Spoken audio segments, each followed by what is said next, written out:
ẹ ṣé onílù mi Àyànṣèyí bẹ́ẹ̀ ni lórí ètò lẹ́ni mo kí n káàbọ̀ sórí abala Owambe extra gbogbo ẹ̀yin tèmi nílé orúkọ tèmi olórí Olúwakẹ́mi Ìyàndá. Ayẹyẹ tó ṣe ipò kẹta lónìí òun ni ayẹyẹ Alhaji Yínká Quadri tí wọ́n ṣe ọjọ́ ìbí wọn àti ìfilọ́lẹ̀ ìwé tí wọ́n kọ nípa ìtàn ìgbésí ayé wọn. Ẹ jẹ́ ká lọ mú díẹ̀ nínú ẹ̀.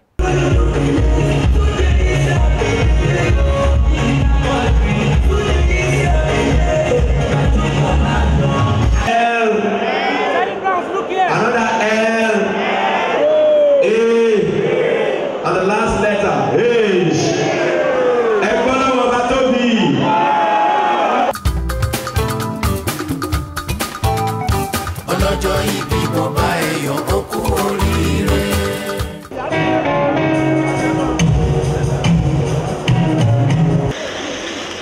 Iná ọlọ́run kì í jó yàn. Ẹ pàtẹ́wọ́. Mr. Yínká Quadri are distinguished actors and actresses here. Today, as we are celebrating Mr. Yínká Quadri, we can always celebrate you as well. We pray that God will do with you and your family, and you shall never know sorrow. Happiness that you are giving to us through the theater, God will give to you and your family. Ibi tí wọ́n dé kọ́ làwọn kó má takú síbẹ̀ kó máa lọ sókè sókè sí. Mo gbà ládùúrà pé gbogbo ohun tó bá dà láyé kó má fòṣì ló gbà.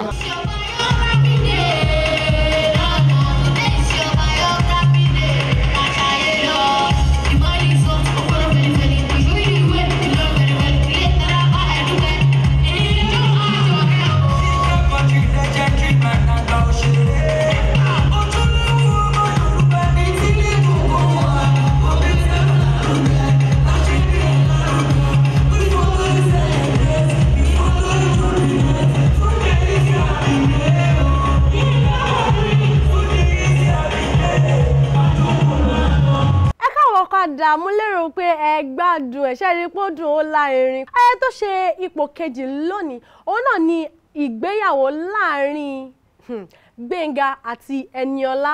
Ẹ ká lọ wo bó ṣe lọ. Ẹ kó wọlé síbí kẹwàá sùn lágbà lẹ́yẹ ẹjẹ́ mi nìyẹn tẹ̀lé mi ẹjẹ́ mi nìyẹn kí n gbọ́ o. Jesus. Ẹnì kan náà wà ní o.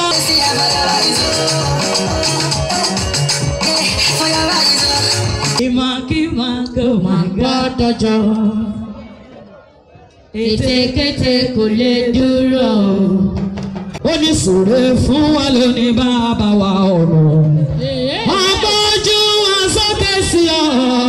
Àdúrà wa ni pé kí ọmọ rere kó kárí wọn. Ọlọ́run á dáwọ́lé wọn.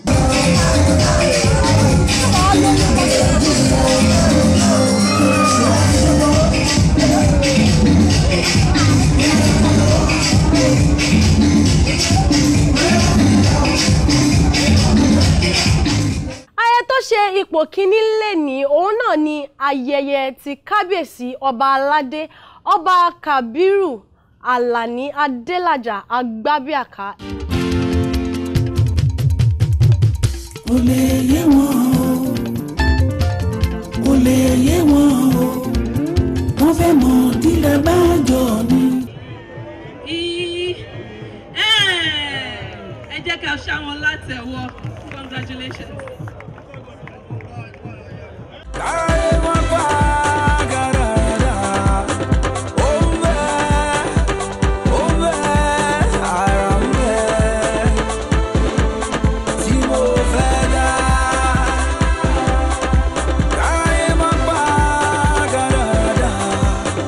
Àní fi wọ́n ṣàwátì owó ní ẹlẹ́ni ò ní gbà ṣe wọ́n ṣe o.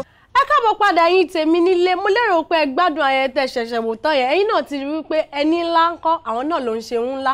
Tó bá tún di lọ́sẹ̀ tó ń bọ̀ lágbára Ọlọ́run ayẹyẹ tó tún rinlẹ̀ dáadáa òun náà ni àtúmọ̀ wá fún yín. Bẹ́ẹ̀ ni orúkọ tèmi kò yí padà olórí Olúwakẹ́mi Ìyàndá lórúkọ tèmi. Ire o.